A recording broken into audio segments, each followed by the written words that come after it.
Isso. São os 6 e pouco de aposentadoria, mais os 20 que a minha mulher recebia, que passou para 30, mas ela não recebeu nenhum de 30 porque morreu antes. Uhum. Mais ou menos, então, 26 mil, é isso? Não, pode dar 30 mil. 30 mil reais mensais. Tem mais porque tem doação para meus filhos. Uhum. É porque eu não tenho... Não, mas o senhor, pessoalmente, só quero saber isso. Eu poderia chegar a quanto? 50 mil? Tá, 50 mil reais mensais. Eu não sei, eu tô tentando chutar aqui, doutor. Tá, aproximadamente... Eu posso depois mandar por escrito, sabe, o que... Tá, é porque é importante, porque o juiz precisa fixar disso. O rendimento fixo que eu recebo todo mês é esse, são 6 e pouco da anistia, e era 20, agora passou para 30. 26 mil, então. A empresa Lewis que paga. Tá, 26 mil reais. Depois o advogado manda para o senhor aí Tá. o total do rendimento das doações. Tá bom. Estado civil viúvo, tá? 4, nenhum menor de idade. Tá.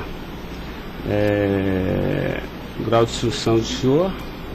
Grau de instrução. Um curso primário e um curso técnico. Tá. Curso primário e curso técnico.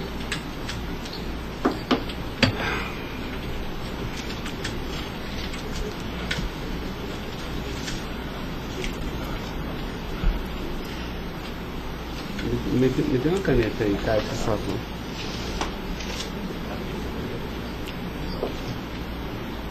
Pode gravar, Caio.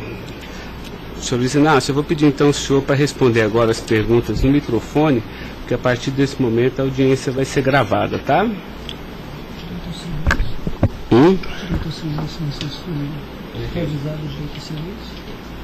Eu vou avisar ele agora.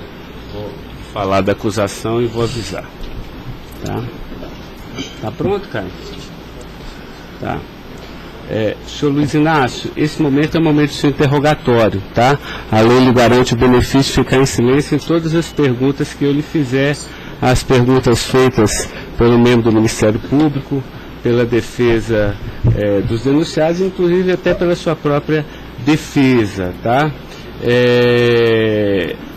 Existem 2 denúncias aqui nessa ação penal, envolvendo Delcídio do Amaral Gomes, André Santos Esteves, Edson de Siqueira Ribeiro Filho, Diogo Ferreira Rodrigues, Luiz Inácio Lula da Silva, o senhor, José Carlos Costa Bunlai e Maurício Barros Bunlai, tá? E em síntese, a denúncia fala da existência de uma organização criminosa, tá?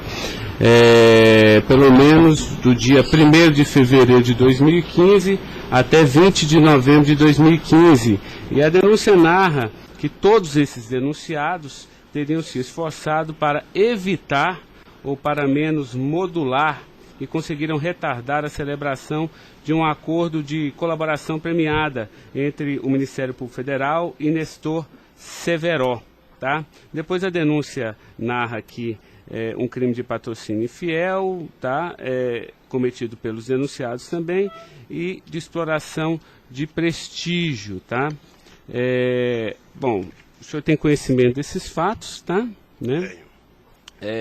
Eu lhe pergunto, esses fatos que são descritos na denúncia são verdadeiros, falsos? Eu queria que o senhor fizesse uma explanação cronológica do que aconteceu envolvendo a sua pessoa. Bom, os dados são falsos. Eu queria aproveitar a oportunidade, doutor Ricardo, para dizer ao senhor que eu faço política desde os 23 anos de idade. Comecei em 1968 pelo movimento sindical. Depois fizemos as greves mais importantes desse país, depois do regime militar. Depois resolvemos que o sindicato já era muito limitado para a luta democrática desse país, resolvemos criar um partido político. Participei da criação do mais importante partido político de esquerda da América Latina, partido que fez a maior política de inclusão social na história desse país, partido que fez a maior política de combate à corrupção na história desse país. Se nós analisarmos o que aconteceu de 2003 até dezembro de 2014, a gente vai perceber que o Ministério Público, a Polícia Federal, a Controladoria Geral da República nunca tiveram, e a Controladoria nunca tiveram tanto apoio e tantas mudanças legislativas para melhorar a eficácia do combate à corrupção como nós fizemos. E há mais ou menos 3 anos, doutor, eu tenho sido vítima de eu diria quase que de um massacre. Ou seja, eu acho que todos aqui têm dimensão do que é um cidadão que foi presidente da República, que foi considerado o mais importante presidente da história desse país, que saiu com 87% de aprovação de bom e ódio, que fez com que o Brasil fosse respeitado no mundo inteiro e virasse protagonista internacional. De repente é pego de surpresa por manchete de jornais, por notícias na televisão, todo dia, todo santo dia, no café da manhã, no almoço e na janta, alguém insinuando, tal empresário vai prestar uma delação e vai acusar o Lula, tal deputado vai prestar uma delação e vai acusar o Lula. Agora vão prender fulano, agora vão pegar o Lula. Agora vão pegar fulano e vai prender o Lula. Prenderam o Odebrecht, vai delatar o Lula. Prenderam o Aoete, vai delatar o Lula. Prenderam o Bunlai, vai delatar o Lula. Prenderam o Delfídio, vai delatar o Lula. Prenderam o Papa, vão delatar o Lula. Eu esperando pacientemente. Por isso eu estou muito, muito orgulhoso e prazeroso de estar aqui para poder, na frente de um juiz imparcial, contar a versão desse fato. Primeiro, me ofende profundamente a insinuação de que o PT é uma organização criminosa. Me ofende profundamente, porque é o mais importante partido criado nesse país, criado pelos trabalhadores, dirigido pelos trabalhadores, e que fez nesse país o que ninguém nunca fez. E combater a corrupção não é virtude, é uma obrigação moral e ética. E isso eu aprendi com uma mulher que nasceu e morreu analfabeta. Segundo, esse partido conseguiu fazer com que as instituições fossem fortalecidas. O Ministério Público tinha um apelido de engavetador. No meu governo, pela minha vocação sindical, eu fazia questão de fortalecer a corporação e indicar o representado pela instituição. A Polícia Federal, quantos processos eram engavetados, quantas pastas sumiram nesse país. No meu governo, a Polícia Federal tinha que fiscalizar, tinha que investigar, teve dinheiro para investimento em inteligência e os delegados sabem como é que eles foram valorizados. E eu dizia, só tem um jeito de ninguém ser pego nesse país, é ser honesto, é não fazer nada errado. Pois bem, a Controladoria Geral da República não existia. Era uma peça de ficção quando eu cheguei no governo. Eu coloquei primeiro o ministro Valdir Pires, ex-governador da Bahia, depois eu coloquei um juiz, o nosso amigo Jorge Arge, que quem conhece sabe que não brinca em serviço. E ele sabe que a ordem que ele receber é o seguinte, olha, tem que controlar e tem que fazer com que as pessoas saibam que honestidade não é mérito, é obrigação. Pois bem, e agora eu estou nessa... Só sabe o que é levantar todo dia, sabe, achando que a imprensa está na porta de casa porque eu vou ser preso? Ah, porque não sei quem delatou Lula vai ser preso, porque não sei quem delatou Lula vai ser preso. E eu tenho dito, eu duvido, antes, durante e depois, os que estão presos e os que vão ser presos, que tenha um empresário ou um político que tenha coragem de dizer que um dia me deu R$10, ou que tenha coragem de dizer que um dia o Lula pediu 5 centavos para ele. Eu não faço isso porque sou melhor do que os outros, não. Eu faço isso porque quem chegou à presidência da República como eu cheguei, depois de perder 3 eleições, não tinha o direito de errar. Fiquei 8 anos no meu mandato, doutor, 8 anos, sem ir num jantar, sem ir num aniversário, sem ir num casamento, exatamente para não dar pretexto de aparecer aqueles que vão tomar uma champanhe e vêm pedir um favor. E vem tirar fotografia com o celular para depois explorar essa fotografia.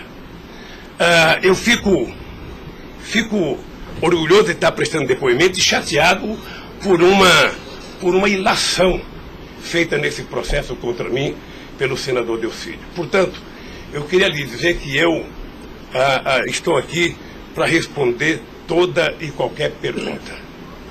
Se tem um brasileiro nesse momento que quer a verdade e deseja a verdade nesse país, sou eu.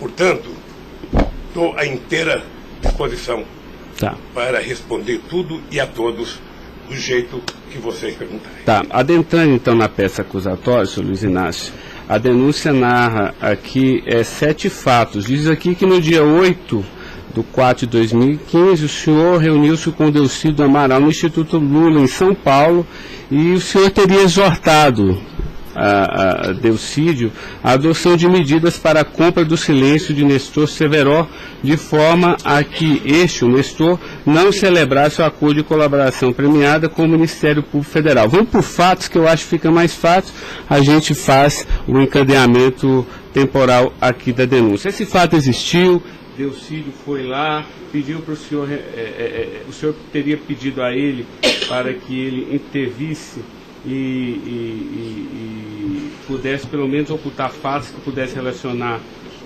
o senhor José Carlos Bunlai, e ele diz mais, diz até que o senhor também teria pedido a ele, porque o senhor também teria envolvimento aqui com negócios escusos na Petrobras. Doutor, só tem um brasileiro que poderia ter medo de um depoimento do Severo, pela relação que tinha com ele, que é o Delcídio. Eu não tinha relação com o Severo. Portanto, eu não tive nenhuma preocupação com o depoimento de nenhum empresário, de nenhum diretor da Petrobras, porque não tem essa relação com eles. Portanto, o Delcídio contou uma inverdade nesse processo. Mas essa reunião existiu? Deve ter tido muitas reuniões com o Delcídio. Ele era senador da República, era líder do governo, nós conversamos muitas vezes em São Paulo e em Brasília. E com outros deputados. Lá no Instituto Lula. Várias vezes o Delcídio esteve lá. Várias vezes. Ok. Eu iria perguntar por fatos aqui, mas assim, pelo que o senhor está falando, senhor, ele teve lá, o senhor admite que conversou com ele, mas não houve essa conversa para adoção de medidas, o senhor teria pedido para ele, porque o senhor, José Carlos Bunlai é amigo do senhor. Doutor Ricardo, deixa eu dizer uma coisa. Eu não tenho nenhuma razão para ter qualquer problema com o depoimento do Severo. Mas nenhuma razão. Não o conheço, não tive convivência com ele. Portanto, o depoimento do Severo era um problema para o Delcídio e não para mim, que teve uma convivência com ele ainda no governo anterior, antes do meu governo, quando foi diretor de óleo e gás da Petrobras. Não foi comigo. Tá, não surgiu essa conversa, então. Não surgiu, não se tocou. Se o senhor falar da Lava Jato? Doutor, da Lava Jato, hoje no Brasil, a gente fala no café, no almoço, na janta e ainda depois da novela. Mas não Porque só passa isso na televisão. Mas não se tocou no nome do Severo. Não tocou no nome. E muito menos no nome do Bunlai. Sabe, de que foi pedido coisa para o Bunlai. É um absurdo. É um absurdo. Eu não sei o que o Delcídio esperou fazer com isso. Certamente, depois de preso alguns dias, as pessoas começam a encontrar um jeito de sair da cadeia e resolve jogar a culpa em cima dos outros. Como é que o senhor reagiu quando ele foi preso? Eu tive uma reação que eu sei que ele não gostou, quando ele citou que o juiz da primeira corte, do Superior Tribunal, ele tinha conversado com ele. Eu disse, esse cara é um imbecil, sabe? Porque mas nem na morte você citaria se você teve ou não uma conversa com a Suprema Corte sobre um processo. Foi essa reação que eu tive e ele me parece que não gostou da minha reação. Eu fiquei sabendo pela boca de alguns advogados que ele ficou muito chateado porque eu disse que ele era um imbecil. Eu não quis ofendê-lo, apenas achei que a atitude foi equivocada. Tá, eu tenho mais alguns questionamentos, mas depois eu faço na medida que os temas forem agitados aqui pelas partes, tá? O Ministério Público tem perguntas, doutor? Bom dia. Acabei não vendo a sua chegada, mas não revelo. Em nenhuma dessas reuniões o Delcídio comentou sobre o receio que ele teria sobre as delações do Severo? Não, ele não comentou, mas era sabido por todo mundo que acompanha todo esse processo da relação histórica do Delcídio com o Severo. Tem até um livro publicado por uma jornalista da revista Veja que mostra claramente a relação do Delcídio com o Severo. Era muito antiga, sabe? No governo passado, no governo anterior ao meu, porque ele chegou, acho que até a ser ministro interino de Minas e Energia. O senhor acredita que a referência ao seu nome tenha sido útil para o Delcídio conseguir a delação premiada? Olha, por tudo que eu vejo todo dia na imprensa, eu acho que tem alguém instigando a falar meu nome. Eu fico sabendo de notícia, não sei se é verdade, nos blogs, nos colunistas, de que todo dia alguém vai prestar depoimento e fala o nome do Lula, cita o nome do Lula, cita o nome do Lula. Eu canso de ouvir isso todo santo dia, sabe? É bem possível que eu vi uma entrevista dele na Globo News que parecia que tinha recebido o prêmio Nobel da delação, a disfarçatez, sabe? Como ele estava se desenvolvendo, eu fui no Roda Viva. Ou seja, depois que fazem a bobagem que fez, se é que fez, ele teria que jogar nas costas de alguém. Primeiro, sabe, a minha relação com o Delcídio era uma relação institucional. E ele sabe disso. Voltando um pouco, o senhor poderia explicar a sua relação com o Bunlai? Veja, eu conheci o Bunlai na campanha de 2000.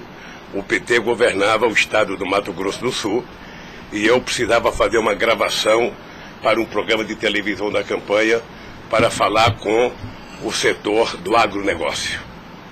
E aí o governador do PT disse que tinha um amigo lá e me levou na fazenda dele, me parece que em Miranda. E eu fui nessa fazenda, uma boa fazenda.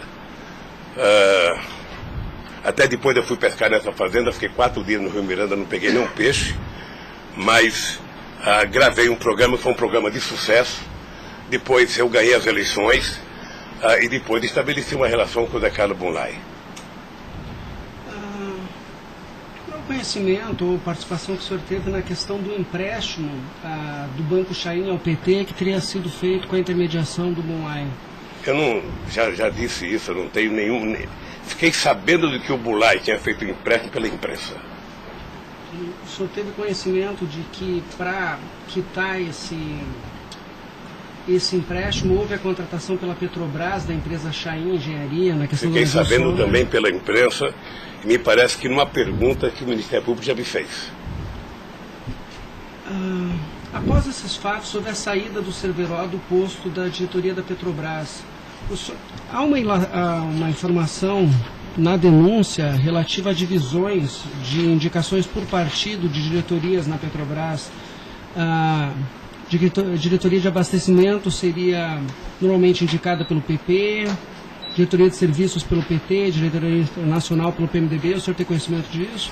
Veja, deixa, doutor Ivan, dizer uma coisa que me parece que está virando costumeiro isso no depoimento, que é a falta de compreensão do que significa um governo de coalizão em qualquer parte do mundo. E parece que tem pessoas com dificuldade de compreender isso. Aliás, no depoimento do presidente Fernando Henrique Cardoso, ele foi muito bem ao explicar o que é um governo de coalizão. Quando você ganha uma eleição, um regime presidencialista de coalizão, você tem que montar o governo. Você precisa construir uma maioria no Congresso Nacional para você poder montar o governo. E você não monta a maioria com quem você quer. Porque se você pudesse, você pegaria só suplente que não foi eleito. Mas como o suplente não vota, você tem que fazer o acordo com quem é eleito, com quem tem mandato. E obviamente que você pode fazer um acordo programático, e nesse acordo programático você pode fazer um acordo de participação no governo. Então os partidos que compõem a base do governo participam do governo, indicam ministros, indicam cargos. Todas as pessoas indicadas são pessoas com mais de 30 anos da Petrobras. Eu já disse no depoimento, sabe, que vocês vão ter que ouvir muita gente, o Conselho Fiscal da Petrobras, o Conselho de Administração da Petrobras, sabe, para saber se havia denúncia de corrupção, porque quando nós indicamos as pessoas e quando os partidos indicam, ou seja, se aparecer alguma denúncia de corrupção e aparecer no GSI, essa pessoa não é indicada. Porque qual é o critério? O partido tem um ministro, o partido tem uma bancada. Essa bancada conversa com o ministro. Se indicar um nome qualquer, esse nome vai para a Casa Civil, da Casa Civil passa para o GSI, que é o Gabinete Institucional, faz um levantamento, eu não sei aonde, sabe? E se não tiver nenhuma denúncia, essa pessoa é mandada para o Conselho de Administração e o Conselho de Administração indica. Não é o presidente da República que indica, é o Conselho de Administração. É assim que funciona em qualquer lugar do mundo. Ex-presidente, mas só uma questão relativa a isso. Existe um vídeo no YouTube em que o senhor está inaugurando uma plataforma que o senhor realmente fala que no seu governo a Petrobras se tornou mais transparente e que o senhor participava mais das decisões da Petrobras. É de uma plataforma em Angra dos Reis, isso foi em 2010. Então, deixa, doutor. Aí eu estou lhe perguntando para o senhor explicar. O senhor se lembra desse discurso? Eu sei que é muita coisa, mas eu estou até com um vídeo aqui e eu queria lhe perguntar isso. Senão a gente pode até passar. É que a imprensa dizia que eu vivia fazendo assembleia. Eu fui o presidente que certamente mais visitei a Petrobras. Eu fui o presidente que decidi no governo e com a Petrobras de que era importante que a gente recuperasse o poder de construção de plataforma da Petrobras para a gente não importar da Coreia ou da China, que era preciso criar uma indústria petrolífera forte no Brasil. Por isso é que nós aprovamos a Lei de Conteúdo Nacional. 65% de tudo que fosse construído de plataforma sonda teria que ser feita no Brasil, para a gente ter uma política industrial, para a gente definir uma política de engenharia, de ciência e tecnologia, porque o Brasil é um país grande, o Brasil não pode ser um serviçal, o país não é uma republiqueta.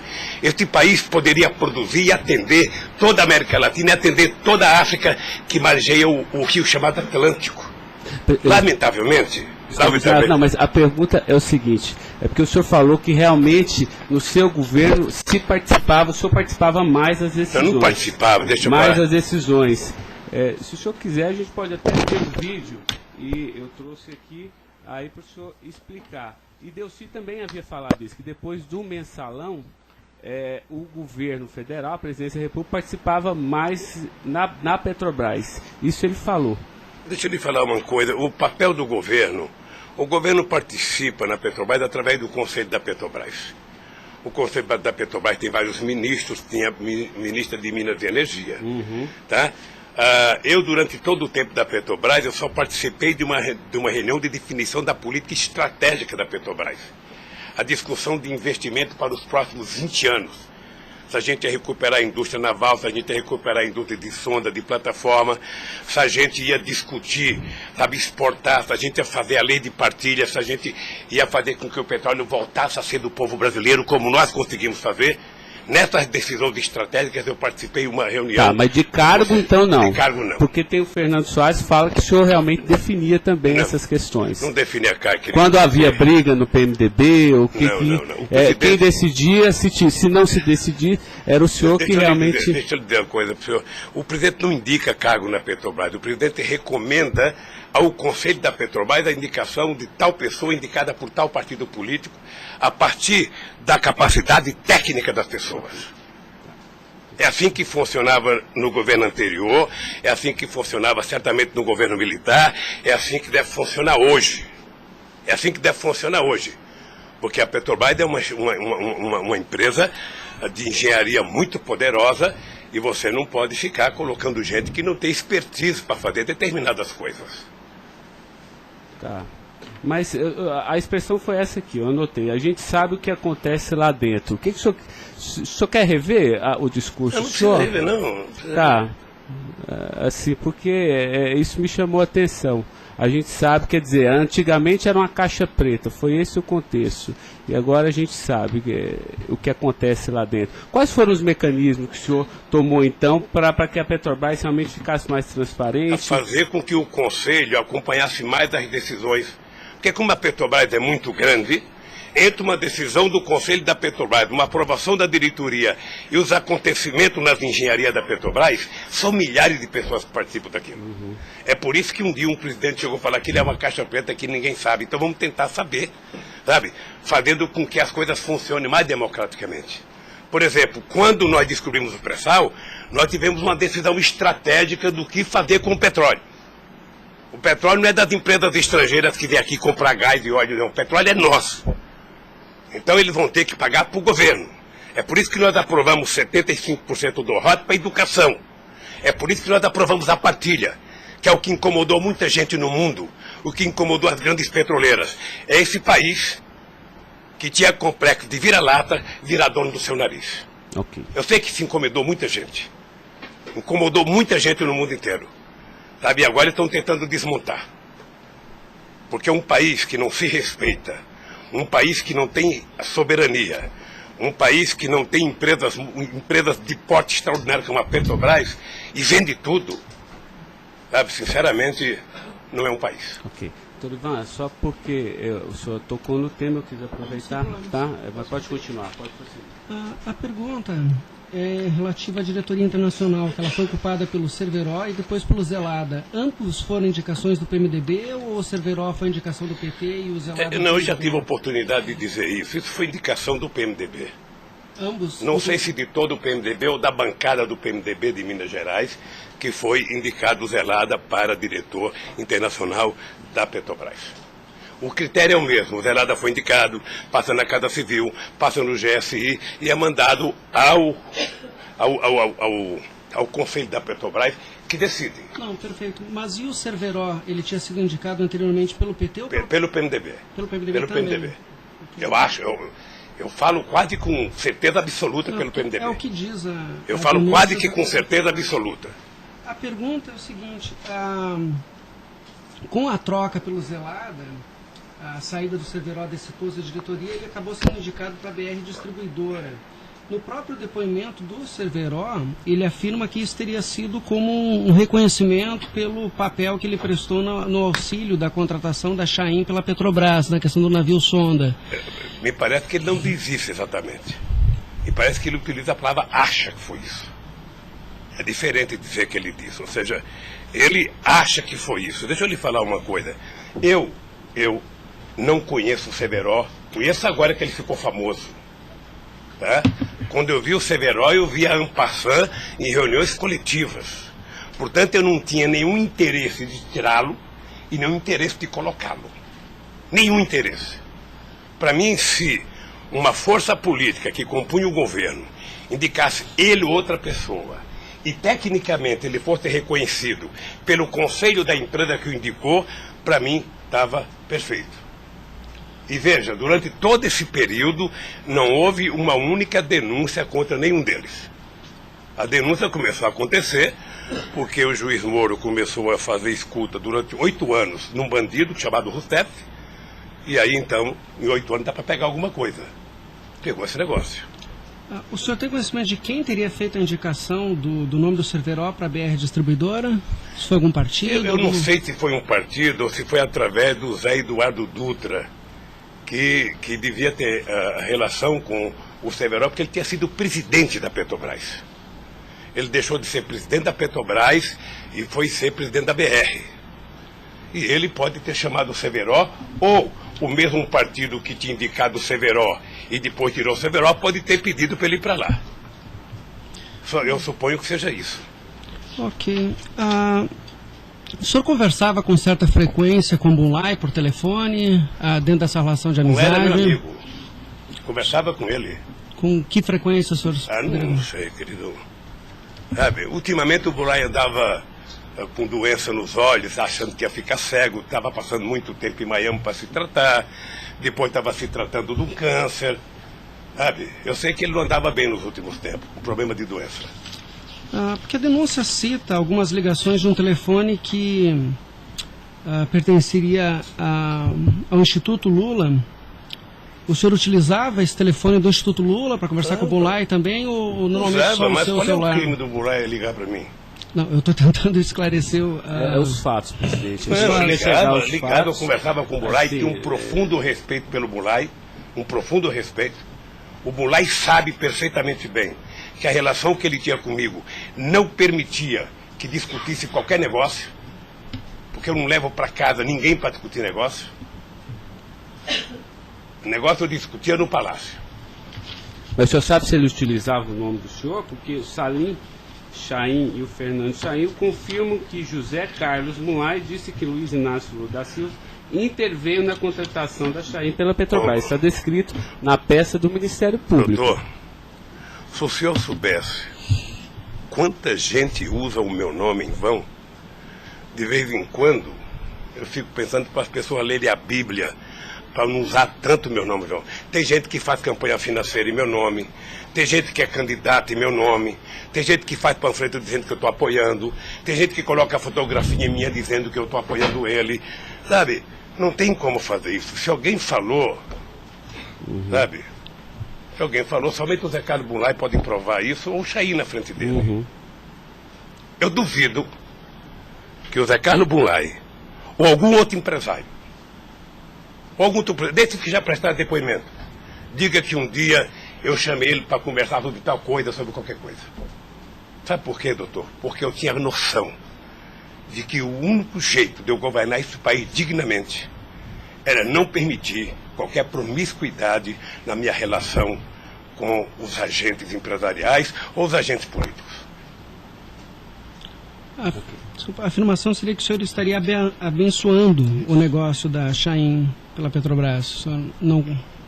Nem abençoando, nem amaldiçoando, porque eu não sabia.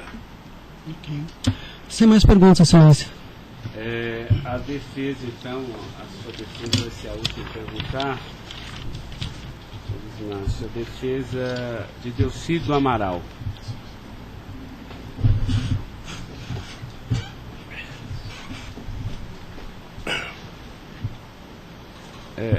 Doutor, alguém vai ter que sair para ele perguntar, tá? Da mesa para que...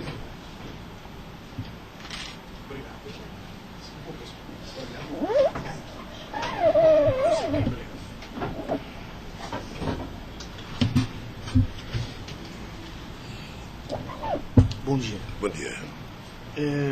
O senhor já mencionou que, de sua parte, não haveria nenhum receio na delação de Nestor Cerveró. A indagação que eu faço é se, da parte de Bunlai, seu amigo, se ele lhe confidenciou algum receio da delação do Cerveró. Nunca. Nunca. Nunca. Ele mencionou se conhecia o Cerveró? Quem, o Bunlai? O Bunlai. Não, nunca falou comigo do Cerveró. Nunca? Nunca falou comigo do Cerveró. Nem tampouco o senhor soube se ele... Quem falava comigo do Cerveró era o Delcídio. Que era amigo do Cerveró. Amigo do filho do Cerveró. Perfeito.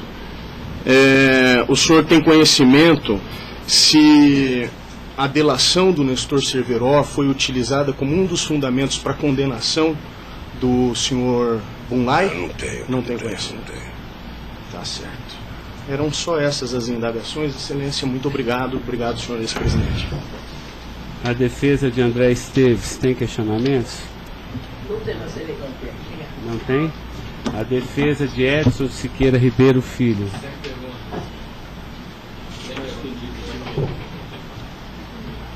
A defesa de Diogo Ferreira Rodrigues. A defesa de José Carlos Bunlai. Tem algumas perguntas. Pode fazer isso. Bom dia, presidente. Presidente, o senhor disse que a sua relação com o senador Delcídio era institucional.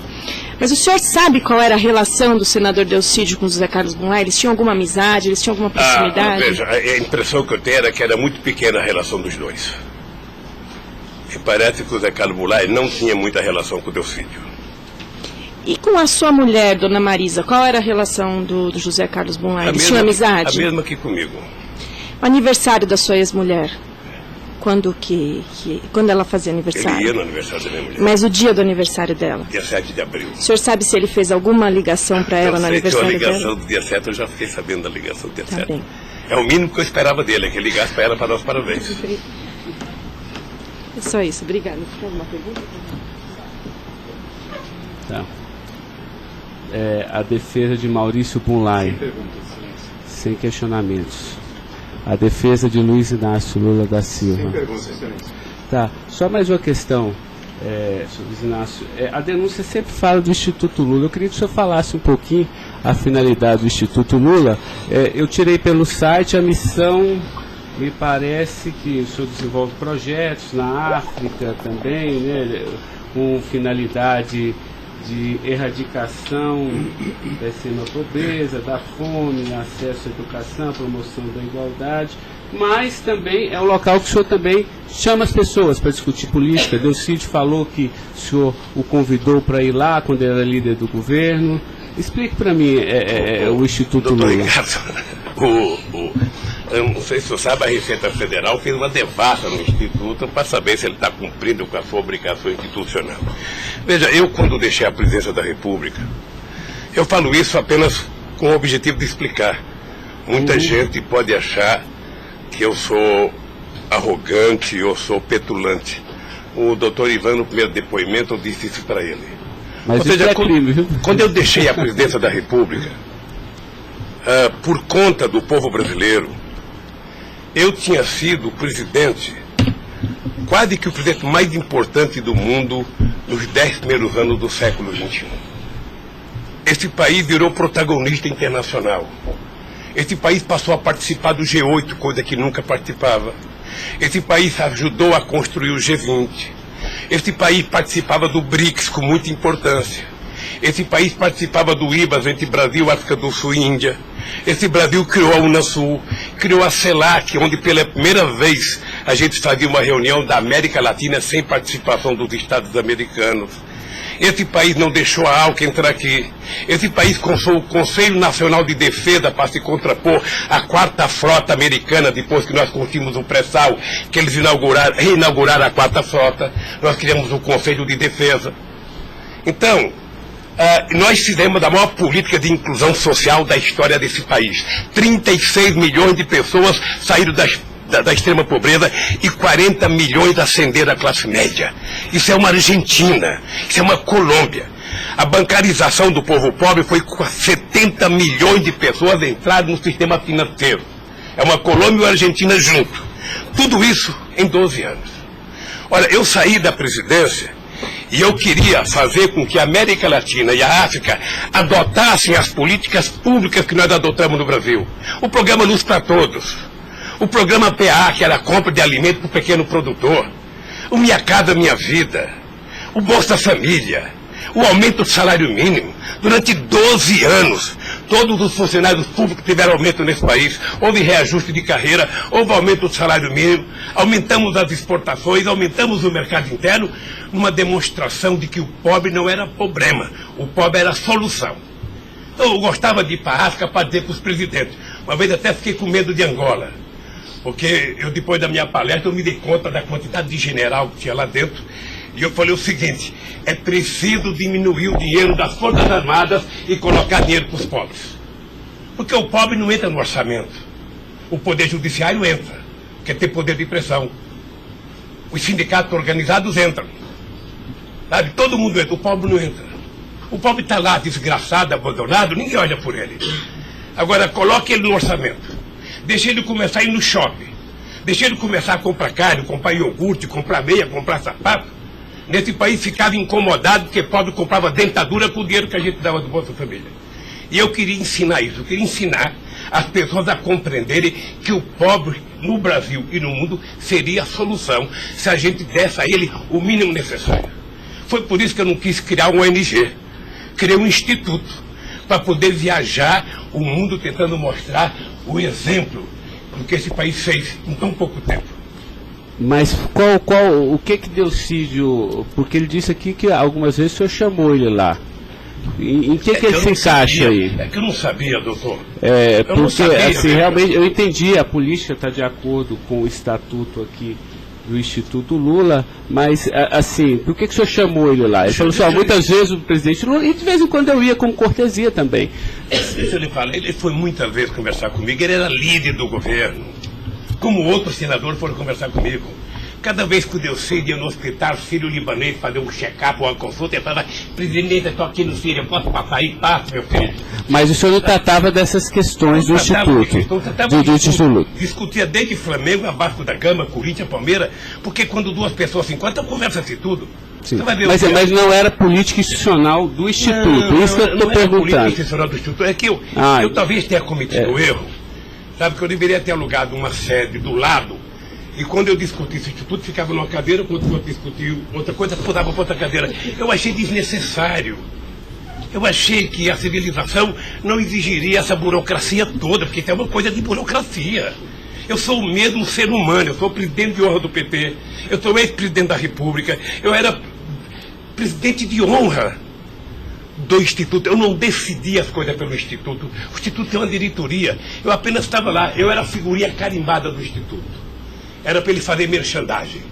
Aqui o Lula. Vai conversar com o Bill Clinton, fala com o Lula. Vai conversar com o Tony Blair, fala com o Lula. Vai conversar com o Chirac, fala com o Lula. Vai conversar com o Angela Merkel, fala com o Lula.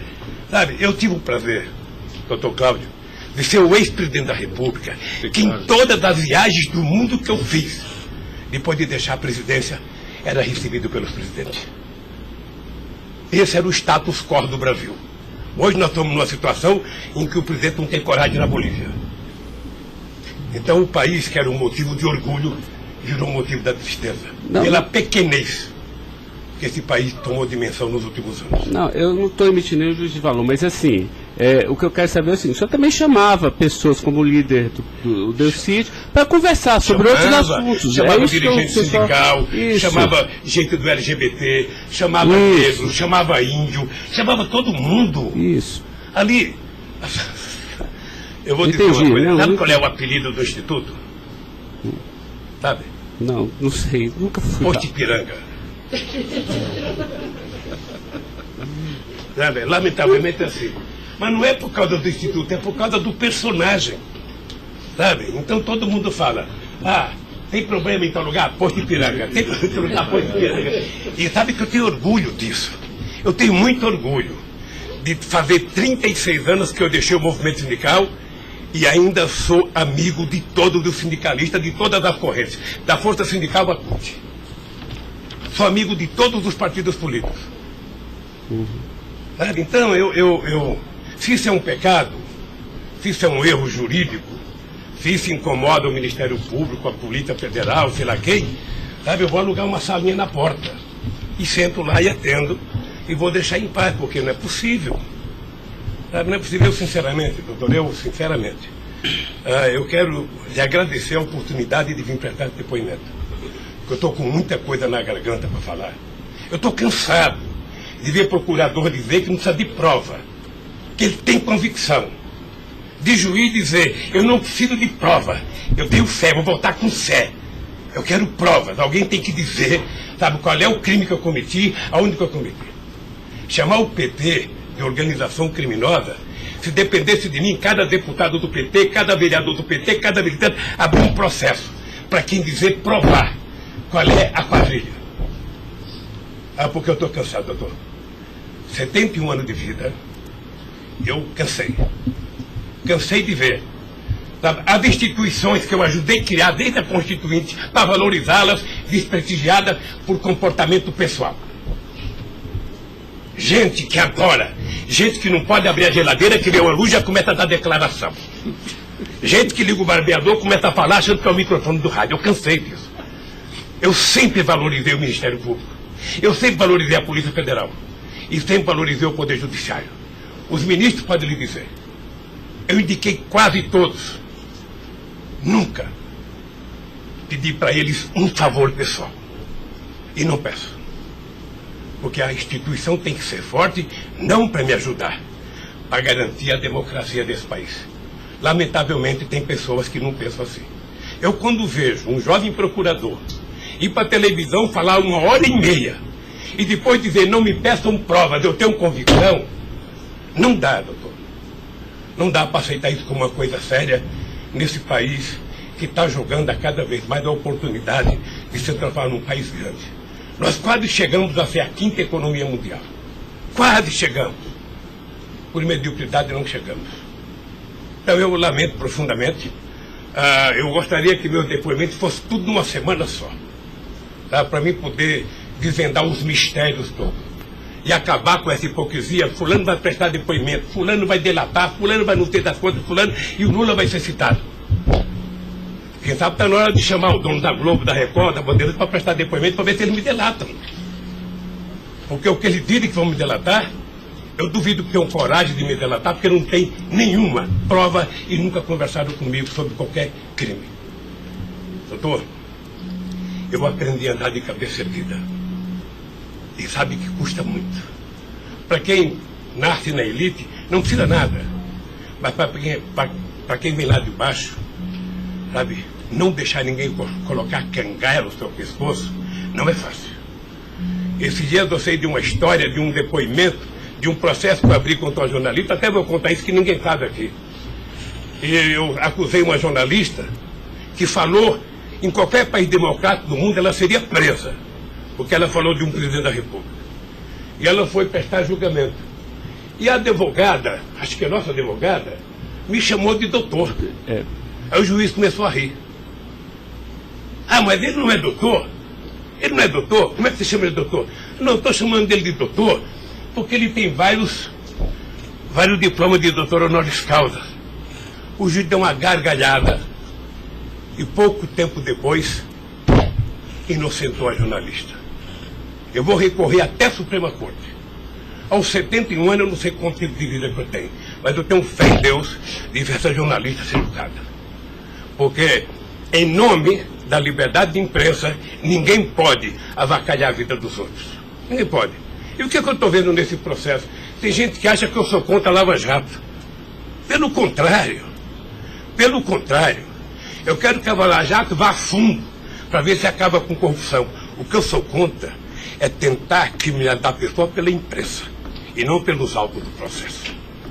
O que eu sou contra é execrar, é condenar. Eu conheço pessoas que, se tivessem liberdade, seriam mortos na rua. Tal é. Sabe quantas horas eu tenho de notícias negativas contra mim no Jornal Nacional em 8 meses, 16 horas? Nenhum político no mundo aguentaria isso. E eu vou matá-los de raiva, porque toda pesquisa vai aparecer na frente. Para eles saberem que nem sempre eles podem brincar com as pessoas.